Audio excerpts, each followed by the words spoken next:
अफगानिस्तान और न्यूजीलैंड के बीच में चेन्नई में जो मैच हुआ आज, अफगानिस्तान ने बहुत ही ज्यादा निराश किया।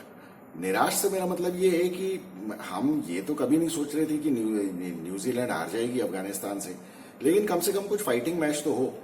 अब सबसे बड़ी गलती तो अफगानिस्तान ने क्या की है कि उनके पागल कप्तान ने टॉस जीतने के बाद पता नहीं क्यों उसने अपना टेम्पलेट चेंज किया होगा। उन लोगों का टेम्पलेट हमेशा से ये है, वो पहले बैटिंग करते हैं और बाद में वो रिस्ट्रिक्ट करने की कोशिश करते हैं ओपोनेंट टीम को।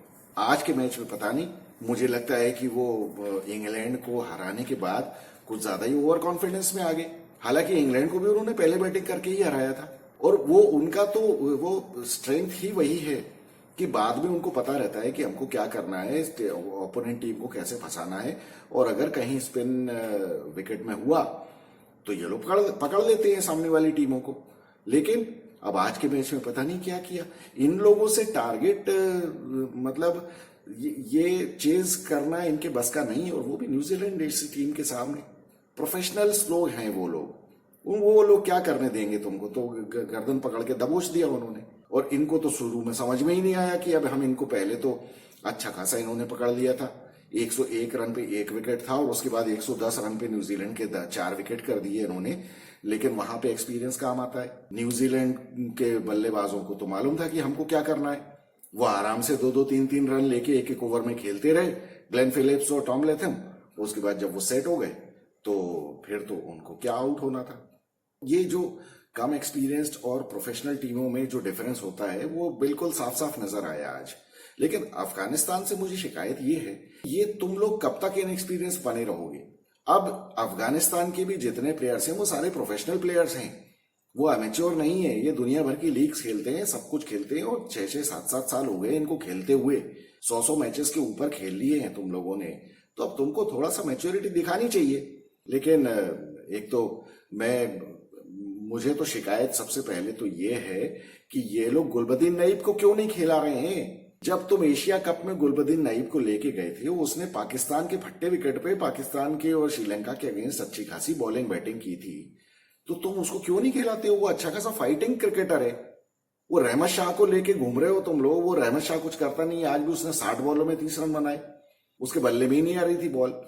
और ऊपर से जब आप ये देखिए, आपको सबसे पहले तो इन्होंने, सबसे बड़ी प्रॉब्लम इनके साथ ये हुई है कि इन लोगों ने अपनी स्ट्रेंथ छोड़ दी। इनको पहले बैटिंग ही करना चाहिए था।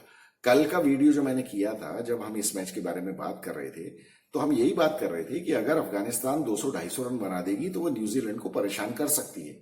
और देखिए, अगर 200-250 रन पहले बैटिंग करते हुए अफगानिस्तान ने बनाए होते, तो आज जिस तरह से न्यूजीलैंड की 101, 110 रन पे 4 विकेट हो गए थे, तो बाद में वो जो स्कोर बोर्ड का प्रेशर रहता है ना, तो वहां पे इतनी मैच्योरिटी नहीं दिखा पाते हैं बल्लेबाज, जैसा कि कल साउथ अफ्रीका क्रम्बल कर गई थी नीदरलैंड्स के सामने। 245 का ही टारगेट था, लेकिन जहां 180 रन पे 5 विकेट हुए, उसके बाद हाथ पैर फूल गए और हार गए बुरी तरह से मैच। तो वो क्या भरोसा न्यूजीलैंड के साथ भी हो जाता, लेकिन अफगानिस्तान ने अपने आप को मौका ही नहीं दिया वो करने का। तो ये करना चाहिए था, और कुल मिला के अफगानिस्तान ने बहुत ज्यादा निराश किया। 5-5 तो कैच छोड़ दिए इन्होंने। अब ऐसे कैच छोड़ेंगे तो फिर कैसे काम चलेगा। हाथ के कैच, देखिए, मैं ये मानता हूं कि किसी आदमी की बैटिंग की स्किल कम हो सकती है, बॉलिंग की स्किल कम हो सकती है, लेकिन फील्डिंग में कौन सी स्किल लगती है। फील्डिंग में आपको कौन सा एक्सपीरियंस चाहिए कि आपको वर्ल्ड क्लास प्लेयर्स के साथ ही खेलना है। फील्डिंग तो आप खुद अपनी इंप्रूव कर सकते हो, कैचिंग आप अपनी खुद इंप्रूव कर सकते हो। 5-5 कैच छोड़ के न्यूजीलैंड जैसी टीम के सामने आप क्या करोगे। वो 2-4 रन के ऊपर विलियम का कैच छोड़ दिया पहले दूसरे ओवर में ही, और उसके बाद उसने 55 रन ठोक दिए। फिर ग्लेन फिलिप्स के छोड़े, टॉम लेथम के 2-2 कैच छोड़े। अब ऐसे वर्ल्ड क्लास प्लेयर्स के आप कैच छोड़ोगे तो ये कोई बख्शने वाले हैं आपको। फिर तो उन्होंने आखिरी 40 से लेके 50 ओवर के बीच में उन्होंने 130 रन ठोक, तो फिर इसी तरह से पनिश करती है स्ट्रॉन्ग टीम है आपको। अफगानिस्तान को ये समझना बहुत ज्यादा जरूरी है। तो खैर, मुझे ये कोई न्यूजीलैंड के अगेंस्ट अपसेट की मुझे कोई उम्मीद नहीं थी अफगानिस्तान से, बट एटलीस्ट मैं ये चाहता था कि थोड़ा सा ये अच्छा फाइट करें तो कुछ फायदा हो। हालांकि न्यूजीलैंड जो 140-45 रनों से इनसे जीत गया 149 रन से, तो उनकी रन रेट तो बहुत ज्यादा आगे बढ़ गई। वो तो एकदम ही ग्रुप के टॉप पे पहुंच गए। अब हालांकि इंडिया को न्यूजीलैंड के या किसी भी टीम के टॉप पे पहुंचने से कोई डर नहीं है, जब तक इंडिया खुद ही अपनी गड़बड़ नहीं करती है। तो अब कल इंडिया का बांग्लादेश के साथ मैच है। बांग्लादेश के साथ इंडिया को थोड़ा सा क्या होता है कि ये ये नागिन डांस करने वाले थोड़ी बहुत परेशानी तो इंडिया को करते ही है। हालांकि 50 ओवर वर्ल्ड कप में ये सिर्फ 2007 में ही हरा पाए इंडिया को, लेकिन वो घाव बहुत गहरा है। तो वो तो अगले 10 मैच जब तक इंडिया नहीं हराएगी तब तक चैन नहीं पड़ेगा। वो मैच तो मतलब मैं सोच भी नहीं सकता, जब वो मैंने मैच देखा था उसकी तो आज भी वो खतरनाक तस्वीरें मेरी आंखों के सामने है, जो तमीम इकबाल ने ये अपने जहीर खान की पिटाई की थी। वो तो बहुत ही हॉरिबल मैच था, वो बहुत खतरनाक मेमोरीज हैं उस मैच की।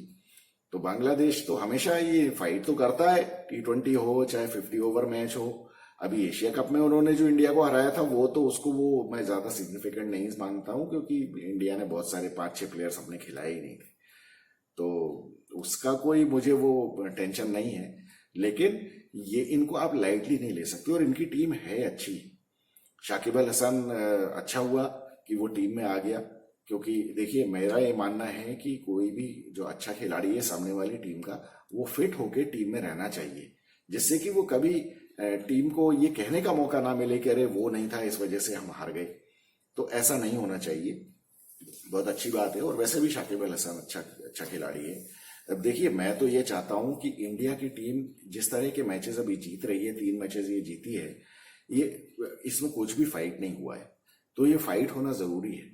फाइट देखिए, आप बिना फाइट के अगर पहुंच जाएंगे सेमीफाइनल में या फाइनल में, तो यू नेवर नो कि आप प्रेशर में किस तरह से बिहेव करोगे। पहले मैच में थोड़ा बहुत प्रेशर था, लेकिन बाद में वो ऑस्ट्रेलिया की बॉलिंग की वजह से वो बहुत ही गड़बड़ हो गया काम। जो रहा साहब उन्होंने विराट कोहली का कैच छोड़ दिया, तो उसके बाद कुछ बचा ही नहीं था मैच में, फिर वो एकदम ही वन साइडेड हो गया। लेकिन शुरू में तो टेंशन में आ गए थे ये लोग। वहां पे ऑस्ट्रेलिया की जो बॉलिंग थी वो वीक पड़ गई, 3 फास्ट बॉलर्स के अलावा उनके पास कोई है नहीं। एडम जंपा का फॉर्म नहीं जमा हुआ था।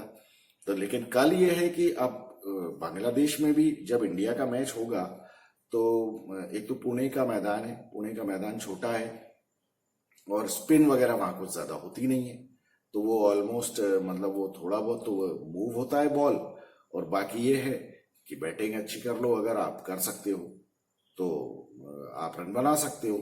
बाकी स्पिन का तो वहां पे कुछ ज्यादा रोल है नहीं। और अब देखते हैं कि ये लोग क्या करते हैं। ये शाकिब अल हसन के अलावा मेहंदी हसन, मिराज और वो दूसरा मेहंदी हसन, ये इंडिया के अगेंस्ट चलने वाले नहीं है। शाकिब अल हसन थोड़ी बहुत थ्रेट कर सकता है, क्योंकि वो एक्सपीरियंस उसको बहुत ज्यादा है, वो बहुत अच्छा बॉलर है। और उसके अलावा जो स्विंग बॉलर्स हैं इनके, तमीम इकबाल और ये अपना वो जो लेफ्टी है शरीफ उल हसन, ये मुझे नहीं लगता कि ये कुछ ज्यादा थ्रेट कर पाएंगे। और कल मुझे उम्मीद है कि शुभमन गिल से एक बड़ी पारी हमें देखने को मिल सकती है। अगर इंडिया की पहले बैटिंग आई तो टारगेट तो इनका 350 ही होना चाहिए, क्योंकि ग्राउंड भी छोटा है और बांग्लादेश के पास भी बल्लेबाज अच्छे हैं। अब इंडिया के अगेंस्ट क्या होता है, इंडिया की बॉलिंग कितनी भी अच्छी रहे, लेकिन ये बांग्लादेशी बैट्समैन जो है ना, ये लिटन दास और ये खुद शाकिब अल हसन और मुशफिकुर रहीम, ये लोग भी ना थोड़ा अपने लेवल से एक ऊपर लेवल जाके खेलते हैं। वो बात अलग है कि आखिरी में जाके ये सब गुड़ गोबर कर देते हैं, लेकिन ये करते तो हैं कुछ, तो बहुत थोड़ा बहुत नाक में दम करते हैं ये इंडिया की। तो मुझे लगता है कि थोड़ा बहुत फाइट हो जाए तो अच्छा है। इंडिया को भी थोड़ा प्रेशर लेने की आदत होनी चाहिए, ऐसा नहीं कि एकदम ही वन साइडेड हो जाए। तो अब देखते हैं कल का मैच क्या होता है। मिलेंगे कल के मैच के बाद। I am Vikas Saxena, the biased analyst. Thank you so much.